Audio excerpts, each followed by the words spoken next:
Beleza? Vamos lá. Vamos? Uhum.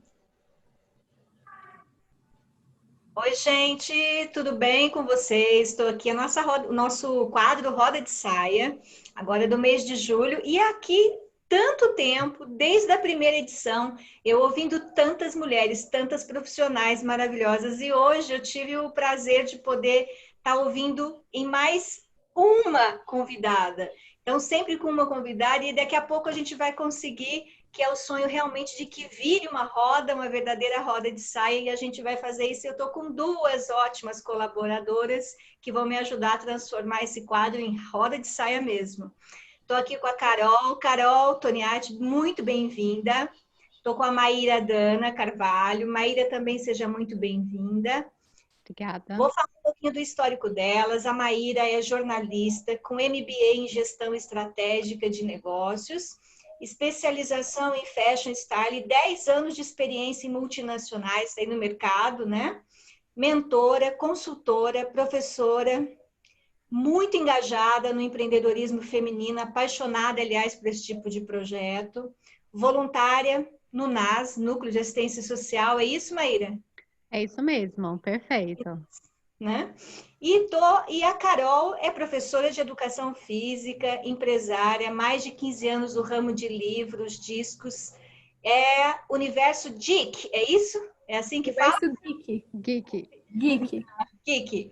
Mentora de negócios e também é mamãe. Aliás, as duas são mães, cada uma tem 2 filhinhos, assim como eu também tenho 2 filhos. Vamos E lutar eu aqui. estar aqui hoje para conversar um pouquinho com vocês. Tentar passar aí alguma experiência, principalmente das duas, que são duas empreendedoras, sofridas nesse mercado, nessa atuação toda, e eu tenho certeza que vai ter muito a colaborar, o bate-papo é para fluir super espontâneo, e quem sabe a gente consegue também ajudar outras mulheres que estejam se arriscando aí no empreendedorismo, que na verdade a gente fala que é um risco, todo negócio é um risco, mas precisa planejar, certo? Com certeza, Miriam. Bom, Maíra, você quer falar alguma coisinha antes da gente começar a entrar no tema?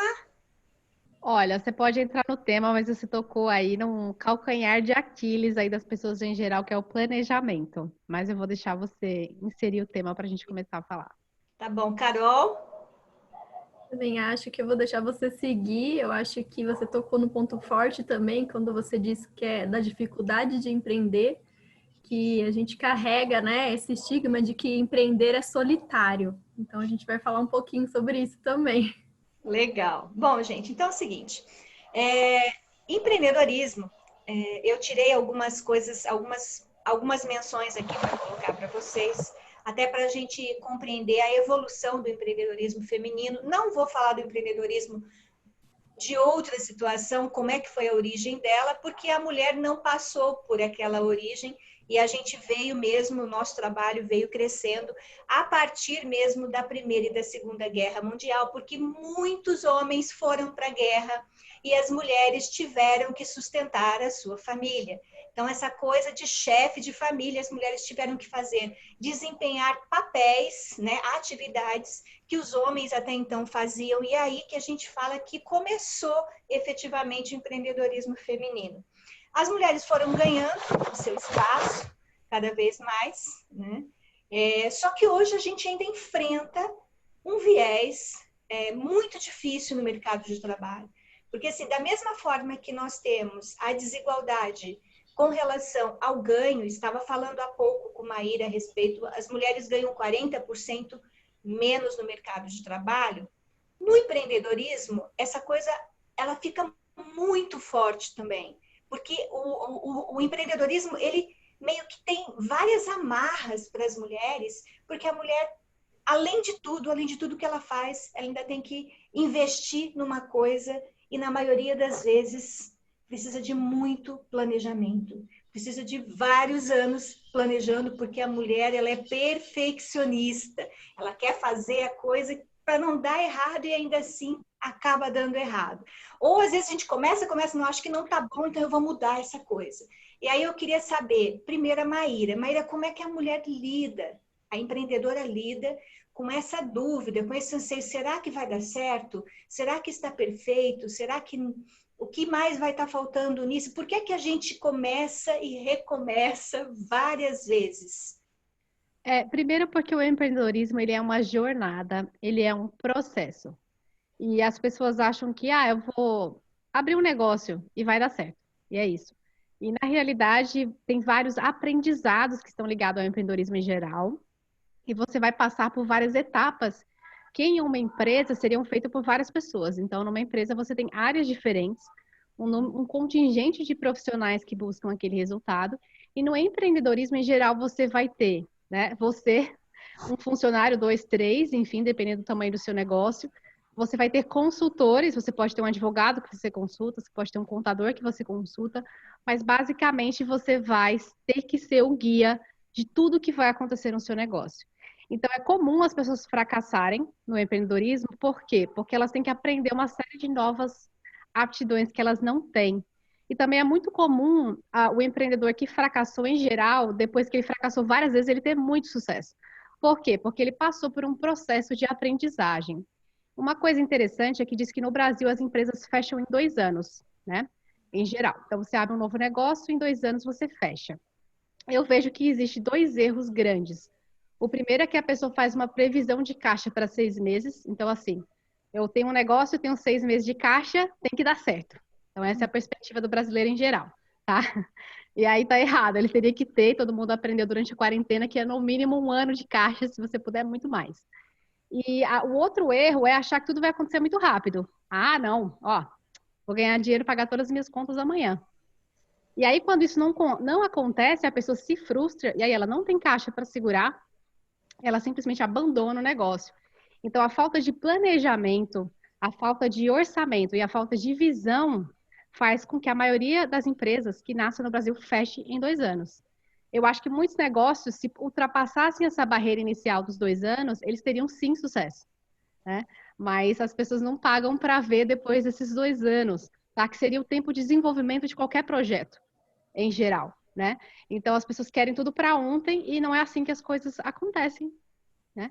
Você tem que aprender muitas coisas durante essa jornada. E aí a mulher ela tem um agravante a mais, que é ela ter outras funções, outras funções sociais para preencher. Então ela vai ter que preencher a função de mãe e ainda de líder do seu negócio, ela vai ter que preencher a função de mulher e ainda de líder do seu negócio.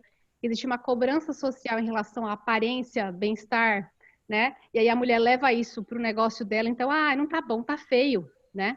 Eu acompanhei uma amiga que estava montando um espaço novo em janeiro e ela mudou. Ela deve ter pintado essa parede umas 4 vezes, de 4 cores diferentes, né? E, e pouco importava a cor da parede, tá, gente? Para um negócio, a cor da parede é relevante? Olha, é bonito, é bom ter um espaço organizado, bonito e aconchegante, mas ao mesmo tempo, não existe cor certa ou errada, né? Então, digamos que impactaria muito pouco no negócio dela, mas enquanto ela não pintasse essa parede, ela não inaugurava. Enquanto ela não inaugurava, ela não tinha caixa. Então, assim, veja como isso se torna uma coisa tão boba, pode se tornar uma bola de neve que faz com que você realmente não fature. Você está adiando uma inauguração por conta da cor de uma parede que você pintou 4 vezes e você acha que não está bom. Então, é desnecessário, realmente, né? E a Legal gente brinca. você colocar essa coisa da sua amiga, porque e isso acontece mesmo. Eu tenho uma conhecida, a Juliana, que eu estava conversando com ela há pouco tempo, e ela estava montando, na verdade, é uma franqueada não me recordo o nome da franquia, mas uma cafeteria ali no Castelo. E ela se projetou, investiu 120 mil reais nesse negócio dela, que toda assim, uma grana que veio do desligamento dela, verbas rescisórias, fundo de garantia, ou seja, toda uma economia que ela utilizou para abrir esse negócio, para poder abrir em abril. E o negócio ficou pronto em março para abrir, por conta da pandemia não abriu. E ela está assim, Miriam, eu não sei o que fazer, porque assim, eu já estava com seleção de funcionários, eu já estava com um bocado de coisa que já era para eu estar recebendo, investindo, e eu acabei investindo, eu não sei mais se o negócio é viável ou não. E ela tem um outro gravame, né? Porque a gente sabe que franquia tem todo um aparato de contrato para fazer. Então, tem multa contratual, tem um bocado de coisa. Como é que ela vai fazer com isso, né? Então, essa coisa da gente ter do planejamento, que às vezes a gente acha que é só abrir porta, e aí eu queria que a Carol falasse um pouquinho, até do negócio dela também. Carol, quando a gente, como é que é o seu negócio? Quando eu vi aqui que você trabalha no ramo de livros, discos, né? E eu me lembro de uma reunião que nós tivemos que você também falou que você tinha que transformar isso tudo numa questão digital, você tinha que trabalhar e tinha mais investimento. Fala um pouquinho do seu negócio, do que você veio experimentando nesses anos no teu negócio, o que você teve que implantar e mudar. Então, Miriam, o que eu aprendi nesses últimos 15 anos é que, assim, o planejamento, ele é fundamental para qualquer negócio.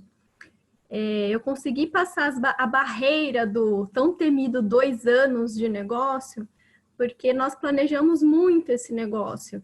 Então, assim, né, eu sempre ouvi que empreender é sozinha, né? Que é um mundo solitário, que empreender é difícil, que ter mais de um negócio é mais difícil ainda, né? Eu sempre escutei isso, né? Que é muito difícil, você só pode ter um segundo negócio quando o seu negócio estiver 100% rodando, quando você tiver um tanto X de caixa e tal.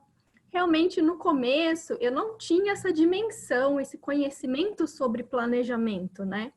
Eu tinha um pouco de experiência na parte como funcionária, né? Eu não tinha essa experiência mesmo como proprietária, digamos assim, de um negócio. Mas o que eu tinha em mente? O que eu tinha em mente que eu aprendi com a pessoa que me ensinou, uma das pessoas que ensinou eu e meu marido a trabalhar com livros, ele ensinou a gente a fazer o famoso caixa, o fluxo de caixa, né? Então, a gente aprendeu a fazer essa somatória do fluxo de caixa, como que ele tinha que acontecer, quanto eu tinha que guardar, o que eu tinha que investir e o que era o meu prolabore. Então, a gente tinha isso claro na nossa mente, que todo o dinheiro que a gente recebia, ele tinha 3 destinos, né? Reinvestimento em produto, fluxo de caixa e o nosso prolabore. Então, a gente tinha isso em mente. Então, a gente começou o negócio fazendo essa divisão de 3 partes do caixa da empresa. A gente nunca se apropriou de todo o dinheiro que a gente recebia. No entanto, depois de muitos anos, eu diria que praticamente 13 anos de empresa, eu já estava com a segunda loja, eu fui aprender, eu fui me desenvolver mais na questão de planejamento, que eu não sabia uma coisa que é extremamente importante, que chama mitigar erros. Então, assim, quando você faz um planejamento, a gente não pode só se planejar para as coisas lindas, floridas, o dinheiro que vai entrar, o cliente que vai comprar. A gente tem que planejar o pior cenário da nossa empresa. Então, eu estava numa fase dessa minha empresa mais velha que nós estávamos, o que a gente chama de platô. Então, ela atingiu o platô dela. E desse platô, se eu não tomo uma decisão, o que acontece? Muito dificilmente ela vai continuar subindo, ela vai decair, né? Então, corre o risco aí de você perder a construção de de um bom tempo de investimento aí da sua vida. Então, eu decidi procurar ajuda. Veja, empreender não precisa ser solitário. Eu decidi procurar ajuda, né? Porque eu precisava ir para um próximo nível da minha empresa. Então, assim, qual que era a ajuda principal que eu tinha antes? Era do contador, né? Que ajudava, falava a parte financeira, a parte burocrática, a consultoria de um advogado, né? Para a parte trabalhista e tal. Eu precisava de alguém que me ajudasse a chegar, a sair desse platô, né? E foi quando eu comecei a estudar como ver o pior cenário do meu negócio. Então, eu já estava vivendo o pior cenário do meu negócio. Eu já estava no pior cenário sem saber. Então, a gente começou a estudar as medidas, né? O que nós iríamos fazer, os próximos passos, né? E aí, o que fez diferença, Miriam, nesse momento em que eu estava planejando o próximo passo, foi que eu tinha um programa, né? E eu utilizava muito listas de cadastro para fazer estoque, clientes. Então, eu tinha um banco de dados que podiam me ajudar no meu próximo passo, né? E a princípio a gente achava que a gente não iria ficar com a loja, mas o passo seria, vamos transformar essa loja num processo online, né? Que ela era uma loja física. Então, em 2020, porque a gente começou esse processo no final do ano passado, em 2020, nós iríamos quitar algumas dívidas, né? Que tinha algumas pendências da empresa, iniciar o mundo online e a partir de março nós entraríamos com tudo no mundo online e até o final do ano talvez nós não estaríamos mais com a empresa. Esse era o planejamento. Só que quando veio a pandemia, o que eu tive que fazer? Eu tive que mudar todo esse pensamento, né? Eu tinha que transformar essa loja no mundo online, digitalizar ela o mais rápido possível. E eu tive o outro agravante, que era o imóvel, né? O nosso imóvel, que é alugado. E a gente pagava muito alto, e aí eu descobri aonde estava o ralo, né, do meu faturamento, que era nesse aluguel muito alto. E eu precisava urgentemente trocar de imóvel para diminuir custos. Então, assim, eu tinha em mente o que eu precisava fazer. Eu tinha que diminuir custos, né? E como eu ia fazer isso? Eu já tinha um planejamento para transformar a minha loja em online e eu já tinha um planejamento do pior cenário. E quais eram os piores cenários? O pior cenário, no meu caso, eu estava vivendo de novo, que era a pandemia, né? O pior cenário era a pandemia. Era sem fluxo de caixa suficiente para me manter numa pandemia com 8 funcionários, sem fluxo de caixa para manter, né, X meses um aluguel muito alto. Esse era o meu pior cenário. Então, quais eram as decisões que eu ia tomar? É isso que fez diferença nesse momento. E é claro, eu dei sequência à ajuda dos profissionais corretos. Então, assim, eu procurei um advogado, eu tinha um advogado que me constava na parte trabalhista. Eu procurei um advogado específico na parte imobiliária para me ajudar, né? Uma advogada que me ajudasse nessa parte contratual imobiliária. E uma advogada específica que me ajudasse na parte trabalhista, mas no que diz respeito à pandemia, o que nós estamos vivendo nesse momento. Uma advogada que estava se atualizando de todas as leis, se atualizando de tudo que estava acontecendo e que pudesse me orientar a tomar as decisões corretas. Porque se eu não fizesse isso, se eu fosse, na minha cabeça, fosse fazer na minha cabeça, olha, eu não sou especialista, né? O que eu sei fazer? Eu sei administrar uma loja, né? Eu sei administrar um sebo, eu sei administrar uma loja de games. Eu não sei a parte trabalhista, eu não sei isso. Então, durante esses anos, o que eu aprendi é que é fundamental planejar, é fundamental você entender que você não deseja fazer tudo sozinho, né? Os profissionais estão aí para te ajudar. Quanto mais profissionais específico naquilo que você não sabe, é o que vai fazer a diferença para o resultado do seu negócio. E sempre imaginar que o lado B do planejamento. E se não der certo o planejamento? E se não acontecer isso? E se esse faturamento não vier? Né? Eu tenho uma média de faturamento. E se esse faturamento não vier, como nós vamos agir? E isso dá muito mais clareza, né? Então eu vejo que muitas empresas fecharam, né, ali ao redor do centro, muitas empresas que nós conhecemos, mas o principal problema dessas empresas é que elas não tinham fluxo de caixa, então elas viviam o hoje para o amanhã, então não tinham fluxo de caixa. Então, assim, não foi especificamente a pandemia, piorou, mas ela já era uma empresa que ela já vinha sendo mal administrada, né? Já era uma empresa com um caixa ruim, né, com impostos atrasados. Então, ela não tinha um fluxo de caixa. Que eu aprendi agora na pandemia é que antes a gente pensava, como a Maíra falou, em 6 meses de fluxo de caixa. Hoje é no mínimo 1 ano de fluxo de caixa, né? E o fluxo de caixa que as pessoas não entendem, o fluxo de caixa é os custos, né? O que faz a empresa ficar em pé, né? O fluxo de caixa e tem que estar dentro do seu Prolabore, né?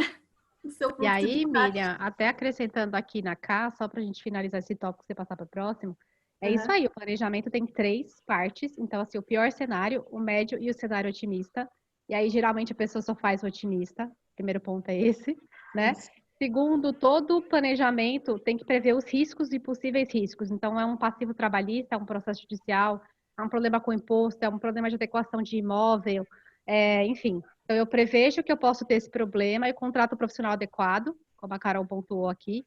Mas uma coisa essencial que eu vi que a Carol fez muito bem e alguns empresários deixaram de fazer é a rapidez em que você tem que virar esse barco. Então, assim, eu não posso passar o mês inteiro pensando em como eu vou resolver. Eu não posso ficar lá, e o contador fala, não, espera mais um pouquinho, vamos esperar aqui a próxima medida governamental. Deixa os funcionários aí. Ah, não, olha, vamos pensar nisso mês que vem. Não é assim, você tem que pegar aquilo ali, eu falo que é derrubar o boi no laço mesmo. E assim, tem que tomar a decisão. O fato de você ficar em cima do muro, seja qual for a decisão que você tomar, acertada ou errada, tá? O pior é você ficar em cima do muro, porque aí nada acontece e você tá indo simplesmente pro náufrago. Seu negócio tá naufragando e você tá lá sorrindo e acenando, né, Cá? Como diria o pinguim de Madagascar. Então não é isso, gente. Toma a decisão. É difícil? É. Dói? Dói. É o seu negócio? É. Mas você precisa decidir. E essa decisão é o que vai poder deixar você sobrevivendo com a cabeça para fora da água. Então, você já entrou no segundo ponto do tema para hoje, que é o fato de nós nos apegarmos ao negócio. E o apego é tão grande, porque assim, uma coisa que a gente tem que aprender é que assim. A Miriam foi lá com a faca agora, é bem isso mesmo. O empreendedorismo, né, ele assim. Foi-se o tempo que a gente imaginava que empreendedorismo era lugar para aventureiro. Não é. Então, a gente bateu, nós três falamos da palavra-chave, que é o planejamento, planejamento, planejamento, que vai muito além da questão planejamento caixa. Então, quer dizer, você tem que contar com um funcionário que vai se afastar, com um funcionário que pode se acidentar, Então, são várias coisas que, assim, dentro do planejamento, você tem que ter as pessoas certas organizando, mesmo que você não tenha um custo mensal com esses profissionais, mas isso tem que estar considerado, você tem a quem recorrer no momento da necessidade. Mas o ponto principal que eu quero colocar aqui agora é essa questão do apego. Eu tenho conversado, Maíra Não, Carol, é muito real isso, é muito real. Eu tenho conversado com muitas, mas muitas mulheres de rede de venda multi, etc. Né? Multi relacionamento. Há tudo que vocês possam, salão de beleza. Nós temos aqui duas situações que eu gostaria de colocar com vocês, que eu acabei me familiarizando esse mês aí, que eu vi movimentos em cima disso, são os salões de beleza, por exemplo, fechados. As escolas de educação infantil fechadas, as privadas, tá? Porque a pública, nós sabemos como é que tá. Né? A ineficiência é tanta que não dá realmente para a gente acreditar que o sistema vai conseguir acolher as nossas crianças num ponto. Mas, assim, quando você olha para a iniciativa privada, você vê as pessoas que investiram, pessoas que já atenderam a burocracia, inclusive de vigilância sanitária, que é infinita no Brasil. Sim. É uma listinha infinita no Brasil. Para você falar que tem que ter certidão negativa para isso ou para aquilo, é infinito. Né? Mas estou até fugindo da situação. Mas, pelo menos, assim, olha, eu vou chutar, mas, assim, pelo menos a metade dessas mulheres que eu conversei, eu percebi muito ainda essa coisa do apego. Ai, mas foi alguma coisa que eu investi tanto, foram tantos anos, mas eu não posso... Eu tenho o case perfeito para contar para vocês sobre isso. Para você falar, pô, não vai dar. Como é que a pessoa tem que encarar isso? Eu tenho um case perfeito, eu vou contar essa história rapidamente para vocês. Eu fui contratada no passado para fazer uma consultoria em relação a um negócio digital. Resumidamente, o empresário tinha um site de venda de máquina usada, tá? Então, não só eles compravam o equipamento usado, reformavam e vendiam, como às vezes o equipamento já estava lá no cliente, eles apenas anunciavam. Então, isso gerava dinheiro de anúncio, gerava dinheiro de compra e venda, enfim, tá? E era uma máquina de fazer dinheiro num mercado que era super movimentado. Eu fui contratada e a pessoa que me contratou falou assim, eu vou te contratar porque eu te conheço de mercado, né? E eu sei que você é uma pessoa extremamente sincera. E eu preciso muito que você seja sincera em relação a esse negócio. E eu falei, não, tudo bem, não tem problema. Eu sou até sincera demais, fica tranquila. E aí eu passei um mês levantando todas as informações da empresa, conversando com todos os funcionários, olhando tudo que eles tinham, enfim, né? E aí chegou um dia numa reunião. Já existia um consultor lá há 6 meses, que eles tinham contratado. O consultor estava lá. E resumidamente, eu vou resumir para vocês o que eu disse na reunião, que é o seguinte: o site era obsoleto, tá? Foi criado há muitos anos atrás e na época que ele criou esse site era caro você criar site. Então pensa que há 15, 20 anos atrás ele investiu 3 milhões de reais nesse site. Uau! É isso aí, 3 milhões de reais. Só que o site estava numa linguagem que só um cara lá da Polônia conseguia fazer qualquer ajuste. Então toda vez que o site dava um problema, pensa que a gente tinha que ligar para um cara que não falava inglês direito para tentar explicar para ele o que tinha que ser ajustado. Uhum. E aí ficava sem ajuste. Eles nunca limparam, tinha anúncio velho que tá lá desde 1910, eles não fizeram pente fino nas informações e eu não conseguia gerar nenhum relatório do site de nada. Todos os relatórios da empresa eram feitos no Excel. Aí eu falei, peraí, deixa eu ver se eu entendi. Né? Peraí, você tem um site que deveria gerar o relatório XYZ, mas o relatório é feito no Excel. Então, o resumo da reunião era o seguinte: joga o site no lixo, faz um novo, você vai gastar aí 3 mil reais, mais ou menos, que nem é um grande investimento, para levantar um site básico agora, se você não quiser gastar muito. Se você quiser gastar um pouco mais, com 7.500 a 8 mil reais, você faz um site top de linha, com todos os relatórios gerenciais que você precisa, né? E começa de novo, sabe? Não tem problema, seu negócio continua rodando. Quando o site novo estiver pronto, você transfere o domínio e acabou.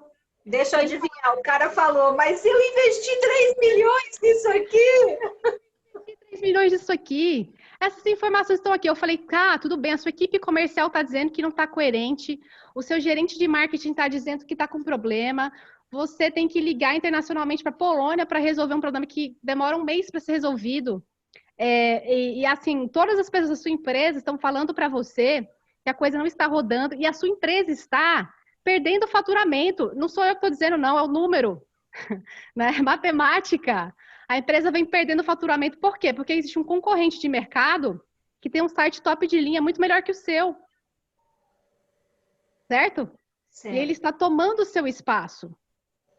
E aí, né, tinha um outro consultor lá, e o consultor levantou a mão para falar, mas eu estou tentando falar isso para ele. Eu falei, você fica calado, porque faz 6 meses que está ganhando dinheiro da empresa e você nunca falou isso para ele, certo? Então, por favor, você não fala aqui na reunião, ok? Você só escuta.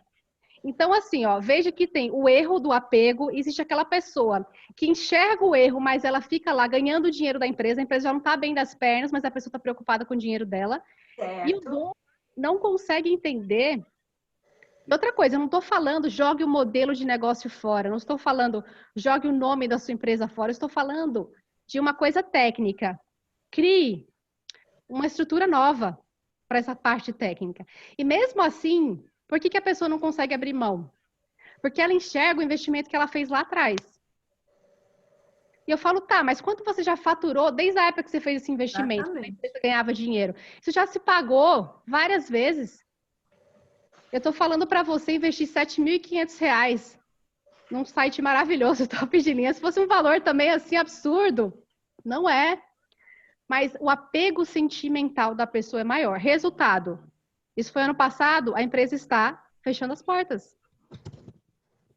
Ok? A empresa está fechando as portas. Então, por quê? Porque a pessoa não quer tomar uma decisão que ela precisa tomar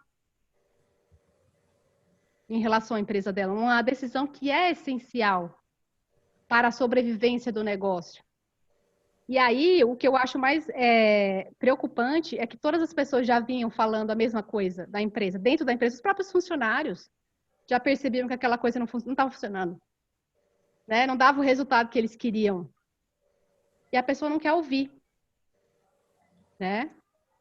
Você chegou num ponto aí na sua fala que de alguém que estava lá preocupado em receber o seu dinheiro, mas que, na verdade, estava sendo pago e não estava desempenhando. E aí, assim, eu queria... Carol, fala pra gente a sua visão com relação a time, equipe de trabalho. Até ia colocar isso. Essa Aí, estrutura. Ana, Hã? não, é a pessoa perfeita para responder essa pergunta. Sim, essa coisa de você montar uma estrutura, que não é fácil. Eu falo assim, porque Não é fácil. vocês me conhecem, sabem que eu atuo como conselheira, estou presidente no Conselho Municipal dos Direitos da Mulher lá em Paulinha. E assim, e é um trabalho voluntário, ok? No trabalho voluntário, nós sabemos que é muito difícil a gente angariar o voluntariado, a gente ter pessoas que vistam a mesma camisa, com a mesma energia, que têm a mesma empatia com aquilo que se está projetando. E aí as pessoas só vão meio que em bando, né? Ah, mas se fulano for, eu também vou, porque eu acho que eu tô nessa vibe aí. Tá. Uhum. Mas assim, não por ser idealista. E aí, quando a gente fala no empreendedorismo, a gente está falando de time, de equipe. Uma equipe que não é o voluntariado, uma equipe que ganha. Então, Paga. como é que se faz para lidar com isso para angariar as pessoas certas e colocar as pessoas na sua posição certa dentro da sua empresa? Miriam, para falar de time, primeiro eu tenho que falar sobre uma coisa muito importante que é antes de você construir seu time, e que é a sua equipe técnica. Então, digamos assim, o time começa quando você escolhe o seu sócio. Já inicia aí. Porque o sócio, ele tem que ser aquela pessoa que tem a mesma... Ele não pode ser igual a você, ele não pode ter as mesmas qualidades que você tem, certo? Mas ele tem que ter a mesma visão de futuro que você. Ele tem que ter o mesmo objetivo que você. Então, você não pode escolher. Eu vejo muita gente que escolhe sócio por assim, porque ela é minha melhor amiga, porque ela é minha irmã, porque ela é minha filha, porque ela é minha cunhada. Isso não é critério para a sociedade de uma empresa, para você empreender de forma alguma, certo?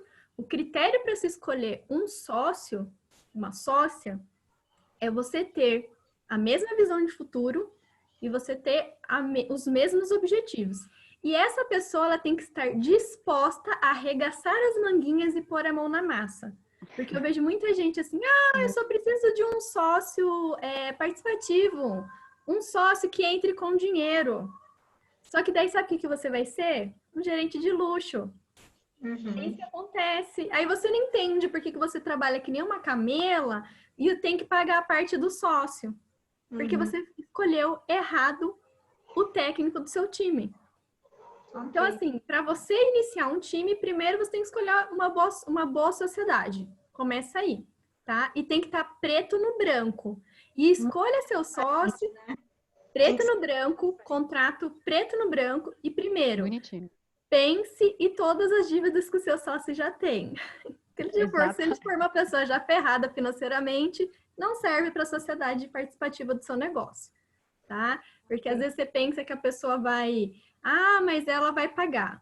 Tá. Mas lembre que você está fazendo negócio com uma pessoa que já tem uma dívida. Você está colocando o seu futuro negócio em risco. Então já começa aí. E a segunda parte, quando você vai contratar a sua equipe, né? Você tem que ser muito claro. Tem que existir um processo, Miriam. Então, o que é o processo? Às vezes você fala assim, vou contratar uma vendedora. Tá, vendedora do quê? Mas quem vende bolacha, vende pneu. Vende. Só que qual é o processo? A pessoa está vendendo bolacha, ela tem um processo. É um produto, é um cliente. Ela vai vender pneu, é outro produto, é outro cliente, é outro processo. E eu vejo que muitas vezes nós contratamos as pessoas e fica subentendido que ela sabe o que ela tem que fazer. Quando, na verdade, quem diz o que ela tem que fazer é quem está contratando. Então, é um processo. Eu costumo até usar uma forma escrita mesmo, um acordo. Então, assim, estou te contratando para ser uma auxiliar de loja. A auxiliar de loja na minha loja vai fazer isso. Certo? E aí, o que eu vou fazer? Eu vou dar esse treinamento para ela. Embora ela tenha uma experiência como auxiliar de loja, ela não é experiente na minha loja. Então, o que eu vou fazer? Eu vou dar um treinamento, eu vou dispor alguns dias ensinando esse processo para ela. Eu vou estar preparando ela para trabalhar. E eu não posso simplesmente contratar uma pessoa porque eu fico com a cara dela. Então, assim, se ela vai trabalhar no meu time, eu tenho alguns critérios que eu não vou abrir mão. Então, por exemplo, tem que ser um leitor de livros, tem que gostar de ler. Entendeu? Não pode ser uma pessoa que não gosta de ler. Ela tem que gostar de livro, ela vai ficar submergida nisso. Ela tem que entender, porque os clientes vão até lá e eles vão pedir dicas. Ah, eu gostaria de um livro de literatura assim, assim, assim, um romance assim, assim, assim. Veja, se a pessoa não tem o hábito de ler, como que ela vai vender esse tipo de livro? Tá. Então, são alguns critérios que eu tenho que colocar. E assim, na loja, eu sempre adotei a seguinte postura, né? Somente meu marido, que ficava muito à frente, sempre nós tivemos a seguinte postura. Funcionário infeliz não serve pra gente. Então, assim, eu entendo, não tá feliz, ele não tá bem, não tá dando certo. A gente tem que ter o... Por que serve o caixa? Para eu não ficar escravo, para eu não ficar naquela chantagem de que ele não tá bem aqui, não tá rendendo, mas eu não posso mandar embora porque eu não tenho dinheiro para mandar embora. Gente, isso acontece demais. Exatamente. Quantas empreendedoras eu não vejo que contratam uma pessoa, às vezes é um negócio muito pequeno, contrata uma ou duas funcionárias, mas não pensa no caixa que isso vai ter que dispor. Não pensa nessa disponibilidade. Então, ela contrata, aí não dá certo, só que daí ela não tem como mandar a pessoa embora. E aí ela fica refém daquela situação. Porque ela fica naquela, não tem como mandar embora, não tem dinheiro para mandar embora, não tem dinheiro para mandar embora. E a pessoa... E aí o que acontece? É o seu negócio. E aí você trabalha mal, você fica ruim, o negócio começa a ir mal. Aí você trabalha mais ainda porque a pessoa não desenvolve a função que ela deveria desenvolver. Aí você vai fazer a parte dela também, né? Então, assim, eu sempre coloco os critérios. Para trabalhar na minha empresa, a pessoa precisa o quê? Ela precisa gostar de livros, ela precisa ser uma pessoa simpática, né? Ela precisa ser uma pessoa maleável, uma pessoa que gosta de ser ensinada, uma pessoa que gosta, né, de cumprir os combinados. Não pode ser aquela pessoa que quer fazer o que ela quer da cabeça dela. Não vai dar match, né? Assim, não é dar match. Assim, tem que ser uma pessoa maleável. Não adianta eu contratar uma pessoa que quer fazer o que ela quer. Eu vejo também muitas pessoas que contratam, por exemplo, um cargo extremamente importante que a gente precisa ter quando chega nesse nível é contratar um gerente. É uma pessoa que vai gerenciar. E o gerente, ele é uma pessoa que veste a camisa da empresa. O gerente é aquela pessoa que entende do seu negócio, ele é o seu backup. Então, se ele for aquela pessoa que fica acumulada com funcionário, ele não é um bom gerente, ele não sabe gerenciar a loja. E tem pessoas que não entendem isso. E é a mesma coisa, mesmo processo, quando vai fechar a sociedade, faz com o gerente. Eu vou chamar a minha irmã porque ela é de confiança, ela vai gerenciar a minha loja. E aí é pior ainda, porque o que eu vejo são as piores situações, Miriam, é quando se contrata parentes ou amigos muito próximos. É assim, eu vejo que são os piores. Perde o amigo, né? Piores. É bom você colocar, porque eu já vi, eu já prestei consultoria para empresas que uma delas, inclusive, me perguntou se seria lícito, se seria legal, né, colocar no contrato, não é o contrato, tem a missão, valores da empresa, né, as regras estatutárias, as regras institucionais da empresa. Se seria legal ela colocar que os sócios não poderiam admitir qualquer familiar. Não poderia admitir, né? E me perguntaram assim, gente, mas quem rege a sociedade são vocês, né? Então, se vocês estão dizendo que não é para nenhum familiar vir, é super legal, né? Até preciso dizer que isso está na nossa regra estatutária da nossa empresa. Não, e tem um além. Às vezes você pode ter um parente qualificado até, uma pessoa de confiança, né? Mas será que ela é qualificada mesmo para aquele cargo? Então, eu acho que é essa avaliação. Eu vejo que isso acontece bastante em consultoria jurídica e contábil. Então, é mais ou menos assim, não, eu tenho um primo que é contador. Então, existe, por ele ser parente, teoricamente, um elo de confiança entre as partes. Já existe esse elo de confiança, né? Mas aí eu pergunto, tudo bem, né? Seu primo, você joga futebol no final de semana, ou a sua prima, você toma cafezinho, mas e aí, né? Será que essa relação também vai fluir durante o seu negócio? Porque senão você não vai ter o cafezinho de domingo mais, querida, né? Porque você tá tão estressada com essa pessoa, que você perde, às vezes, a relação pessoal que você tem com ela. Então, levar isso em consideração. Você pode perder o sócio, amigo, sogra, periquito, papagaio, tá? Em termos de relacionamento. Inclusive, A gente está seguindo para o finalzinho da nossa entrevista e eu queria assim que vocês falassem do projeto que chegou aqui ao meu conhecimento, né? Vocês estão, as duas, Carol e Maíra, estão no projeto chamado Empreendedoras Ousadas. E eu queria que vocês fizessem o alô desse projeto de vocês e como que as pessoas... Está passando um avião aqui, um barulhão. Relaxa, acontece. Relaxa, relaxa, né? Apresenta para a gente o projeto, para que a gente faça o fechamento da nossa entrevista, o nosso Roda de Saia. E como que as nossas mulheres podem fazer contato com vocês para essa coisa da mentoria dentro do empreendedorismo. para o ímpar. Começa que eu termino, ou então eu começo e você termina, vai lá. Eu vou falar um pouquinho, daí você termina, eu falo dos cinco pilares um pouquinho e falo... Beleza. Bom, Empreendedoras Ousadas, eu brinco que é o nosso mais novo filho, o nosso caçulinha, né? Aí dos nossos últimos 4 anos, quase 4 anos aí empreendendo no mundo aí feminino, eu e a Maíra. E o que é a Empreendedoras Ousadas?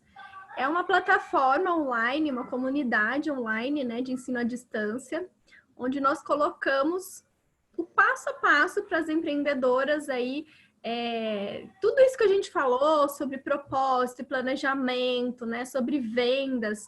Então, assim, durante todos esses anos empreendendo com mulheres, nós começamos a ver as principais dores que as mulheres trazem, né, empreendendo no mundo feminino, né, as dores pessoais, as dores profissionais, né, as dores financeiras. Então, a gente colocou esse passo a passo na comunidade em forma de mentoria, né? Para que todas as mulheres tenham essa oportunidade, porque o nosso principal valor é que empreender não precisa ser sozinha, não precisa ser dolorido, não precisa ser difícil. E nós, mulheres, temos o nosso modo feminino de empreender. É diferente dos homens, nós somos diferentes. Nós temos outras cargas emocionais, outras cargas profissionais, né? E isso pode ser leve. Então, a gente está colocando lá toda a nossa experiência dos últimos 4 anos, né? E ensinando esse passo a passo. E aí, eu vou deixar a Maíra falar um pouquinho mais aqui da plataforma. Não, até me perguntaram esses dias, por que ousada, né? Por que empreendedora ousada? E eu respondi, né, de uma forma muito simples. Eu falo que você ser mulher dentro de um mundo, né, onde tudo é regido pelos homens em geral, você precisa ser um pouco ousada. E eu vejo que os homens fazem isso muito bem. Eles não têm vergonha de falar o que eles falam, eles batem na porta de qualquer pessoa, super, né? Olho de peroba, cara de pau, e faz uma proposta para uma pessoa que nunca viu na vida, né? Senta na mesa dos outros para falar do seu negócio, vende o negócio, financeiramente falando, por dinheiro, né? Então, assim, você precisa ser um pouco mais ousada para poder realmente fazer esse seu negócio crescer e chegar a 6 dígitos, né? E você realmente ter uma equipe, ter uma independência financeira, estruturar o seu negócio para que você possa viver dele e viver bem. E aí a gente trabalhou os 5 pilares essenciais. Primeiro é propósito, o segundo é autoconhecimento, o terceiro é audiência, porque a gente não pode viver fora desse mundo online, né? Mídia social, audiência em geral, é o que traz o cliente para você. A gente também fala na plataforma sobre finanças, como você vai gerenciar a sua empresa e você, é o seu negócio pessoal, a sua vida, o seu orçamento, porque muitas vezes as pessoas, elas unificam isso. Então, a empresa paga suas contas pessoais, isso está errado, então a gente precisa separar essas esferas e dados, porque hoje as pessoas tomam decisões igual a Mary Poppins, tá? Eu falo isso, as pessoas riem, mas é isso, cai de guarda-chuva e fala, hoje eu vou fazer isso. E eu falo, tá, baseado em quê? Né? O que você tem observado, ou o que você tem pontuado, o que você tem pesquisado, quais são os dados que você tem para tomar essa decisão, para que você realmente tome uma decisão assertiva. Então, como as pessoas não mapeiam os dados, elas tomam as decisões baseadas no achismo, e aí elas colhem os resultados. Tá? Então, é coin flip, 50% de chance de acerto, 50% de chance de erro. E queremos mostrar que existe uma possibilidade de você acertar 80% das vezes. Né? Só que para isso você precisa entender dos dados do seu negócio. Tá? Então, a gente trouxe isso para que as mulheres pudessem ter uma independência financeira, porque a última coisa que eu quero falar, Miriam, para todas as mulheres que vão assistir a gente, nada empodera mais uma mulher do que dinheiro. Exato. Ok? Ok. E é isso que nós queremos fazer com vocês. Nós queremos empoderar vocês a partir do viés financeiro. Eu tenho certeza que você pode ser mais rica e mais feliz. Exatamente. E como é que as nossas mulheres podem fazer contato e entrar aí no projeto, conhecer mais sobre o projeto Empreendedoras Ousadas? Vai lá, Cá. Nós temos a plataforma que é www.empreendedorasousadas.com.br. Okay. Você também encontra a nossa plataforma no Facebook e no Instagram como Empreendedoras Ousadas, né? E aí tem todos os canais lá, WhatsApp, direct, como falar comigo e com a Maíra, e também como conhecer a plataforma, entrar na plataforma, conhecer, link de compra. Lembrando, Miriam, que é uma comunidade, então é um passo a passo. Então a gente está trabalhando uma mentoria de 12 meses, tá? Ok, tá. Então, são 12 meses ali de mãozinha dada, caminhando para construir. E por um preço acessível, né, Cá? Porque um dos motivos que a gente montou também... Ninguém, né? Sem soltar a mão. Mas, assim, de uma forma que todo mundo pudesse pagar. Então, se vocês olharem o preço em geral, porque as pessoas ficaram assim, nossa, deve ser caro, né, em geral. É isso que elas falam, mas tem um preço super, super amigável, como diz a Cá, é só deixar de fazer a unha que você paga, né? Brincadeiras à parte. Então, é um preço super amigável e você vai encontrar lá outras parceiras do projeto que vão trazer ainda mais conteúdo e vão acompanhar vocês também durante esse ano de trabalho. Perfeito. Maíra, Carol, gratidão. Muito obrigada por essa tarde estar aqui com a gente, passando todas essas orientações. Eu sei que vocês têm muito a transmitir ainda. Meninas, vocês aí, mulheres, procurem, né, as nossas empreendedoras ousadas, essas mentoras maravilhosas. E eu vejo vocês em agosto, nosso Roda de Saia. Vamos ver se a gente consegue falar de planejamento financeiro no próximo quadro, que é algo que a gente viu importante. É muito importante, né? Obrigada, meninas. Beijo. Fica com Deus, viu? Tchau. Beijo. Tchau.